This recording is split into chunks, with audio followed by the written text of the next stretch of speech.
Good afternoon, everyone. I'm going to try and keep you awake. I realise that it's getting late in the day and you've all had a long day, but hopefully I will move around the stage enough to keep you as awake as everyone else has. So thank you for inviting me. Thank you, FutureBuilt.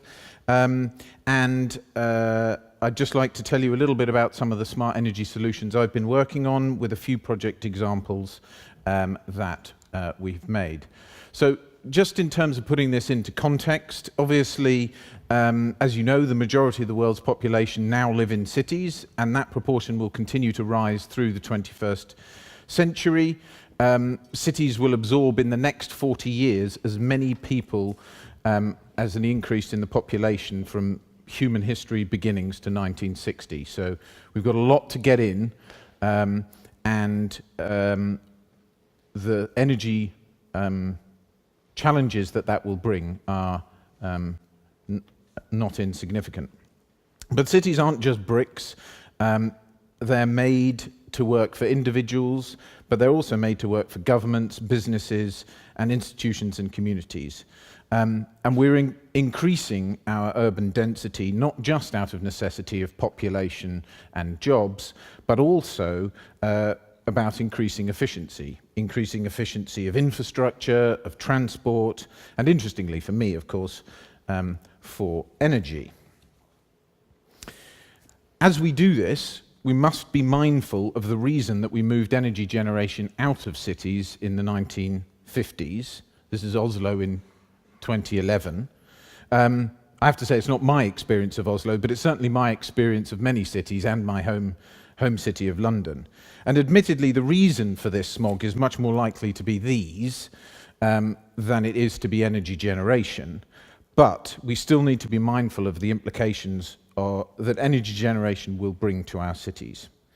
They're very complex systems, and ecosystems of energy are just as complex within them. The interaction between the energy systems and the other infrastructure is key to delivering smart and sustainable energy systems of the future. So why would we bring energy back into cities, having taken it all out some years ago, and bring it into our super blocks? Well, obviously climate change brings a necessity of pushing energy towards greater penetration and efficiency through non-fossil fuel energy generation. So firstly, development capital can be used when we build a new building. The money put into that building can be used partly to solve its energy problems, given that a new building will of course have energy implications potentially for centuries to come. And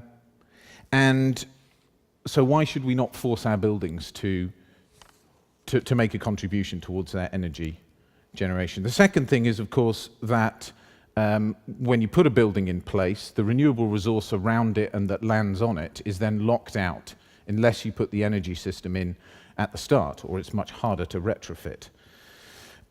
So the available sunlight, ground source, any nearby heat sources, again, are fundamental to that building, and only if incorporated at the beginning can we avoid some of the mistakes of the past. So, how do we push greater on-site energy generation? And I do slightly disagree with some of the presentations I've heard here today. Yes, we can do on-site generation and we can make energy-positive buildings in some locations, but that's not the case in all cities. That's not the case in Hong Kong. That's not the case in really, really high-density cities. And thinking about the future will require some energy sharing in order to make our cities much more sustainable. In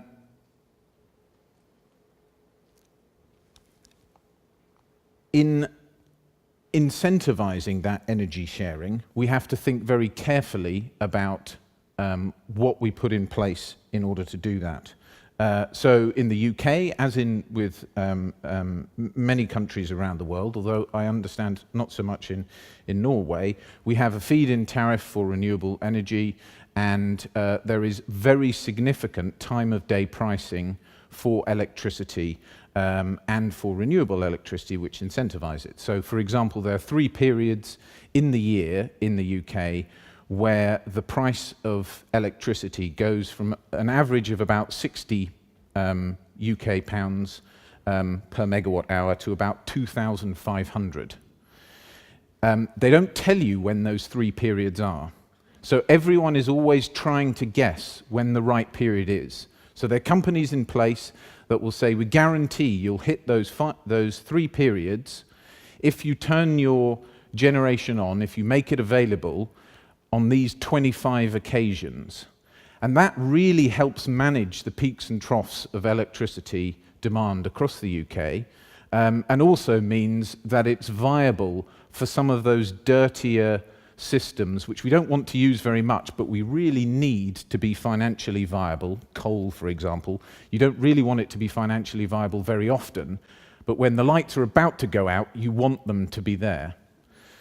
So we need to have that type of incentive in place. Similarly, in the UK, we've got a renewable heat incentive, and that incentivizes renewable heat generation. So, hopefully, this will maximize our energy generation and our energy sharing across the UK.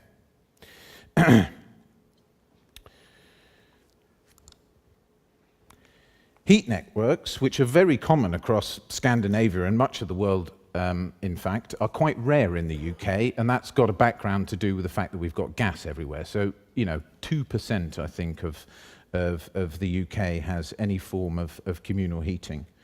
And the dilemma in the UK, as with most heat networks, even here, that are powered by non-renewable resources, is how to decarbonize that heat supply. And there are some sources that have been identified for just doing that. Arup is currently working, I'm working on a river source heat pump. So that's an electrically powered heat pump that uses energy or heat in the river on a university campus in London. So this innovative project takes water in from the Thames and passes it through heat exchanger and then discharges it back to the river quickly to minimize the amount of energy river water in the system. A second cold water loop, so this is still cold, runs up to the campus and it's about 750 meters away, and that minimizes heat loss. And also that pipework is uninsulated so that it can again claim energy from the ground. Water's then passed through a high temperature heat pump, and that is then provided as district heating to the existing campus buildings. And the return temperature is now colder than the river water and passes back through insulated pipework so as not to heat up the other stuff, and that can be used for cooling. So in fact, we think that in many cases we'll be able to balance heating and cooling, and we won't need to use much river water.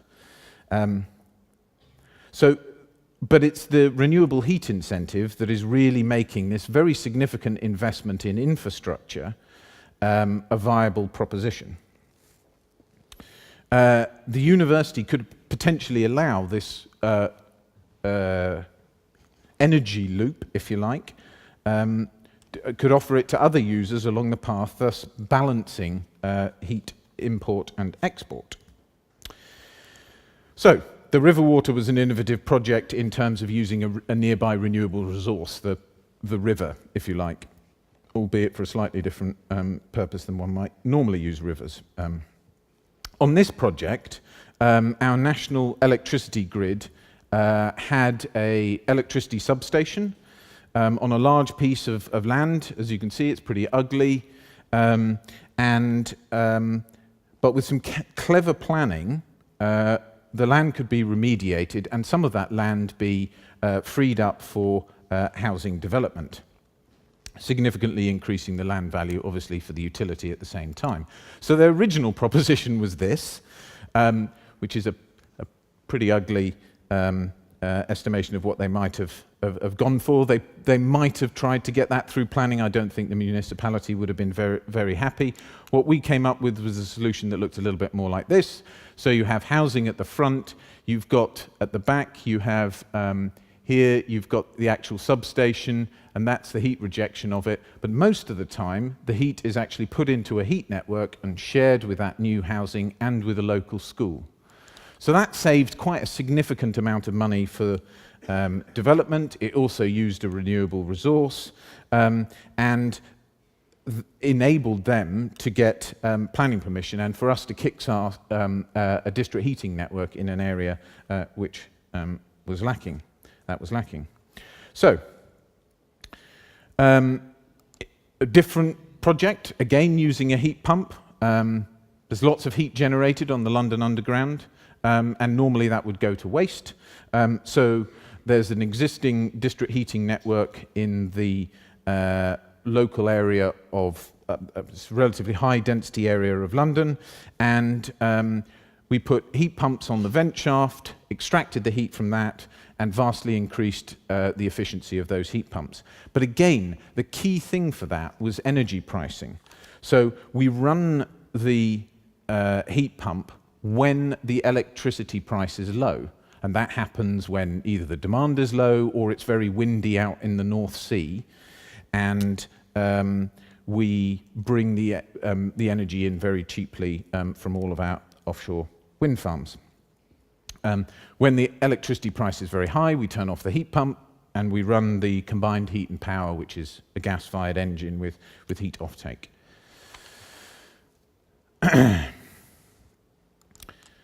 Say what you like about the architecture, I'm not an architect, but solar has for many years been the sort of staple urban electricity generation. And as panel prices continue to fall and efficiency increases, energy sharing will be key. So storage of that energy can be put in many places along our grid, all the way up at the transmission system, all the way down to the neighbourhood level.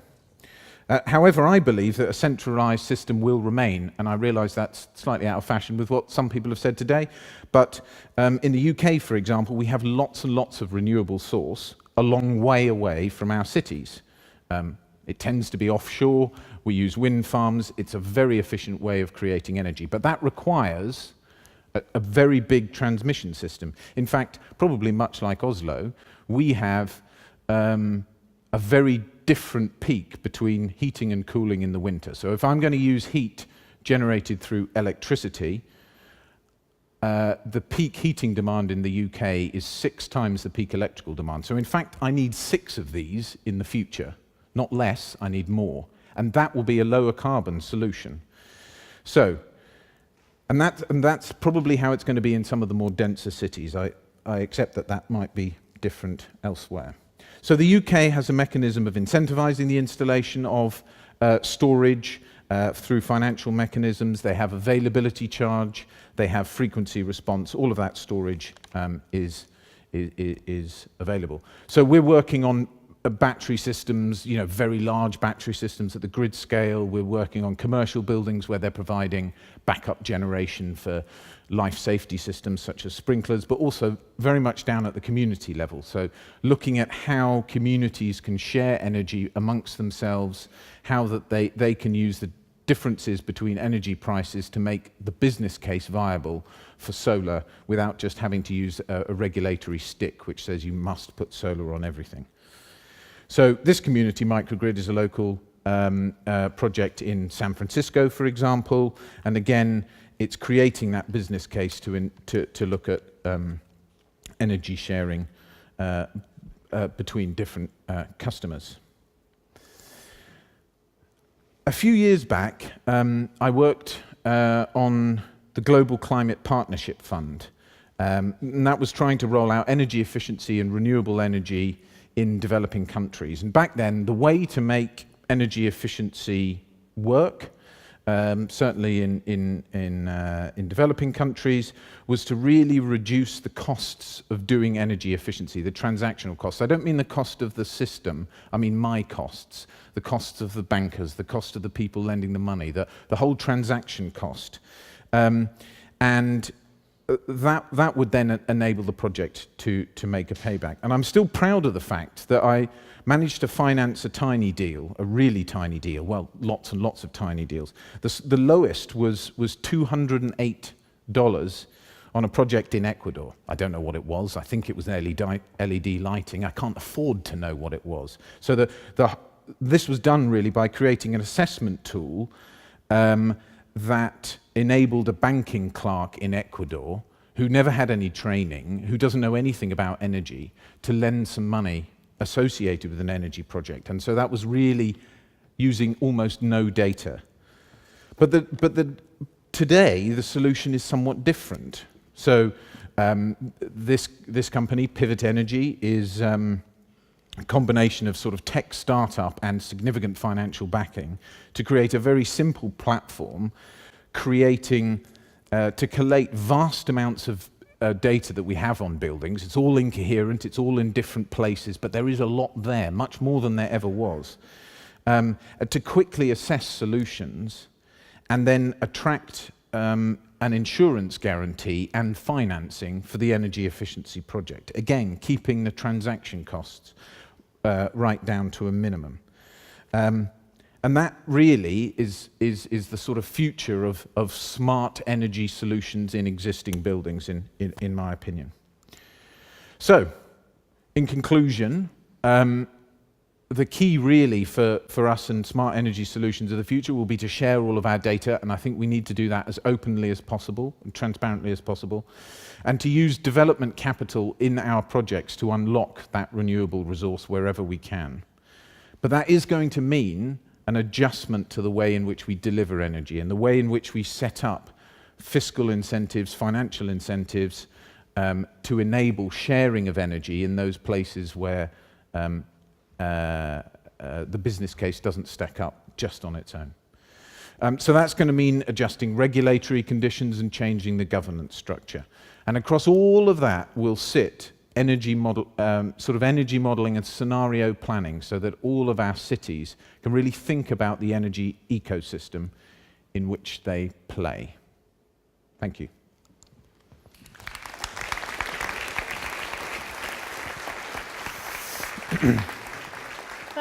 Thank you, Thomas. And this topic with this smart energy system in more local areas has been quite new in Norway. Yeah. I have a couple of questions here from the audience. In the long-term perspective, do you think local PV in households or centrally produced power like wind will contribute most to the transition in the UK? Well, that's an interesting question. I think it's a bit of both. PV doesn't work at night. Batteries might be fitted to those buildings, but rolling out a lot of batteries, again, could be a costly solution. Who knows with energy with transportation, though? I've now seen that Nissan have released a very cheap battery, and it's basically using old batteries from their cars. I can imagine Tesla will do the same. All of the companies will do that. So there'll be lots and lots of cheap batteries on the market. But I still think that each and every home being a complete island is going to be unrealistic in very high density areas. There just isn't enough roof space when you've got 30 floors below you. So in that case, you'll be using large systems, and you'll be using those large systems to make sure that there's an energy balance across the UK. You have the greatest big batteries in the world, don't you? You have lots and lots of hydro. So those are essentially huge batteries, but we don't have the same luxury. But still there is an issue here about efficiency. That's on the peaks when all people are using energy at the same time, then there is not enough. Absolutely. I get another question here for you. See if I can read it. What are it says main obstacles to enable energy sharing in cities? Well. Yeah, I think there are lots. And it's very context specific. Yeah. In the UK, we're beginning to change energy pricing so that it's easier. But there are many vested interests. The energy companies and the utilities obviously want to hang on to some things. In the UK, for example, the electrification of heating really scares the gas industry. I mean, it's huge. Yeah. It's huge. 90% of all homes in the UK have a gas boiler. And just saying, in the future, in 2050, you can't have gas anymore because it involves too much carbon. You know, that's billions of pounds that someone's having to write off.